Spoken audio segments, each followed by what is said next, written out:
The fallout from last week's NSA PRISM leak continues, and as we talked about in last week's video, all of the technology companies involved issued outright denials of direct involvement in the program. But among the list of companies targeted, Google, Facebook, Skype, and several other heavy hitters, one company was not like the others. That company was Paltalk, which left many of us wondering, what is Paltalk and why have I never heard of it? Well, Paltalk is a chat service with voice, video, and text, and compared to some of the other targeted companies, it's a bit long in the tooth, having been around since 1998. The company says it has around 4 million users, which is a tiny drop in the bucket compared to users of Facebook, Google, or Yahoo, for example. And like the other companies, Paltalk issued a statement to the Washington Post denying knowledge of PRISM and stating that no one has direct access to their data. Why does the NSA care about a chat client with such a small user base?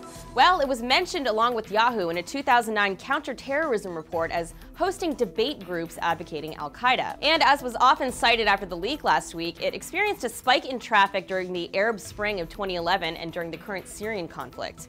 For purposes of US intelligence, it's earned a reputation as a host for sometimes extremist discussion and organizing. And when you look at the medium on Paltalk, it's not hard to see why this is the case. While it offers text messaging, video conferencing, and VoIP phone calls, Paltalk's bread and butter are chat rooms. That's right, chat rooms. They didn't die out in the late 90s. In fact, chat rooms are alive and kicking not only on Paltalk, but on other venues like Chat Avenue and TinyChat, though TinyChat is not that friendly. I was immediately banned from the room I entered. But as we discovered on Paltalk, very little has changed in the chat room scene. Of the 4,000 plus open rooms on Paltalk at the time I used it, many were empty, and in the ones that weren't, I was immediately bombarded with the inquiry, "You horny?" and also ASL, which is apparently still in the parlance. You'll also see the kind of serious political forums where you need to specify "no pedo please" to weed out the real whack jobs. Just to name a few in the politics and government section.